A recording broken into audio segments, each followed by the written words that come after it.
So I was raised primarily Southern Baptist. I walked down the aisle at the age of 5 and accepted Jesus into my heart and lived life surrounded by Christians until my teenage years, when I realized I couldn't have possibly understood this when I was 5.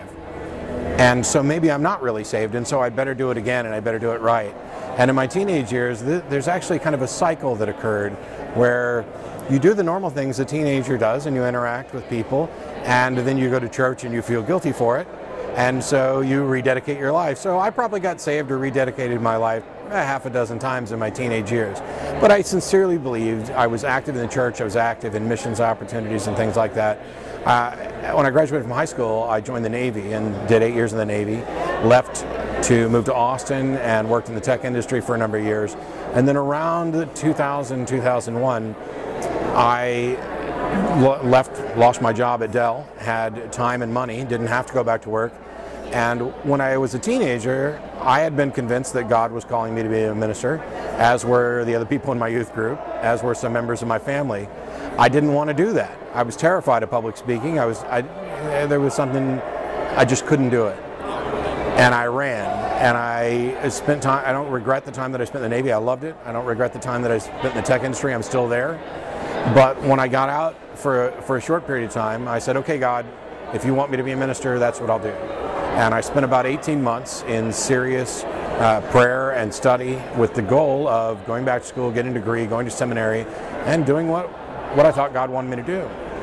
The problem is that I also had a roommate who was an atheist, and we were best friends. We are still best friends. And I wanted to violate an agreement that we had had. Basically, we had decided that I believed, he didn't. Let's not talk about it and we'll be friends. But if you're going to get serious about actually doing what God wants you to do and being a minister, I couldn't sit there knowing that my best friend, who I love dearly, is probably going to burn in hell. And so I went out specifically to look at how to witness to atheists. I went and looked to see what atheists were saying about my religion. Now, I had been a skeptic probably my entire life, or from the time I first understood how to apply rational thought to the evidence. But I'd never turned that skepticism at my own religious beliefs. And when I did, in the process of trying to figure out how to convince an atheist of the truth of the love of Jesus, everything fell apart, and it fell apart quickly.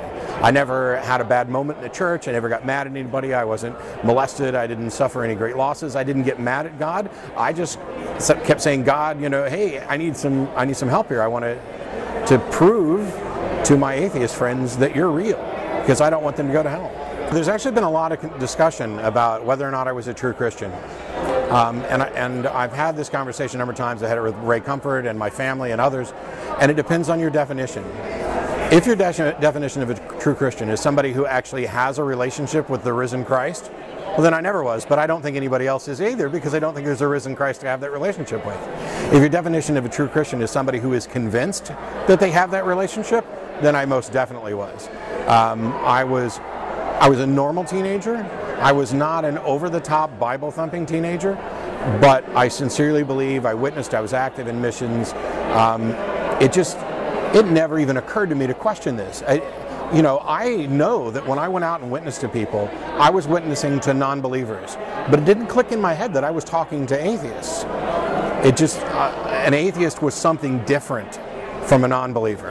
A non-believer there was hope for, and atheists were, these are people who are out to destroy God's country and, turn the world into Satan's paradise or something. And so I didn't seek to disprove God.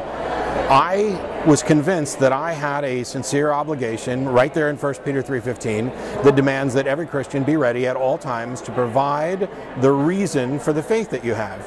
And when I read through that, reason doesn't mean testimonial. The Greek word that's used there is actually logos. And while there are some apologists that will spin that as Christ is the word and just point to Christ, I looked at it as, look, no. If my God is real, and I'm convinced that my God is real, this is demonstrable. God interacts with reality. God answers prayer. God helps us. God guides us, and everything happens according to God's will. There was not a doubt in my mind that this was true, even if we couldn't always pin God down. You know, thou shalt not put the Lord thy God to the test. And God had his reasons, and somehow or another these reasons made sense to me at the time, and now they are beyond absurd. In this process, you know, was I a true Christian? Everybody's got to make up their own mind on that, whatever definition they have. I most certainly was convinced that I was. Everybody around me would have said that I was, or at least most of the time would have said that I was. I was backslidden at, you know, different times, and that happens to everybody. My mother, when she found out, I was worried she was going to be devastated. She did a flip-flop and went from, she wasn't devastated. She called it answered prayer, because she had known for years there was something wrong with her son, and now she knew what it was. My dad, on the other hand, took it very hard, much harder than I ever imagined, and apologized, wrote me an apology letter for failing me as a spiritual leader. I don't hate Christians, and I don't think Christians are stupid, but I absolutely hate their religion for what it does to people. That it could take a strong, solid man like my father and grind him down to utter despair merely because his son no longer believes the same thing that he does. That is vile and repugnant. So, like I said, I'd been a skeptic for my entire life, but I didn't apply it to my own religion. There's a process where religions have built up protective measures around themselves and ways to make sure. You know, I had doubts at different times, and I would go to ministers and talk to the ministers, and they would give me arguments and answers that seemed reasonable at the time. It's kind of like if you're a believer and you read Josh McDowell's Evidence That Demands a Verdict, well, that's great. I mean, woohoo, your faith has just been vindicated. There's all this evidence here, and it makes sense. And it's true as long as you don't actually investigate the contents of that book any further, as long as you just surround yourself with people who share your beliefs and reinforce those beliefs. When you actually begin to dig in and understand that we need to justify claims with evidence, that we need to establish a proper burden of proof. Look at those claims. Why is it that you are accepting religious claims on completely different criteria that you would use for examining any other claim? I credit a lot of people with my transition. Primarily, I credit myself for giving myself permission to care more about what's true than what feels good or what's been told to me. I want to believe as many true things and as few false things as possible. As soon as I decided that, that means that I need a way to determine what's true and false. And the best way is the application of reason and science to the evidence. That is skepticism in a nutshell. And if you're not being skeptical about everything, you're not being really skeptical.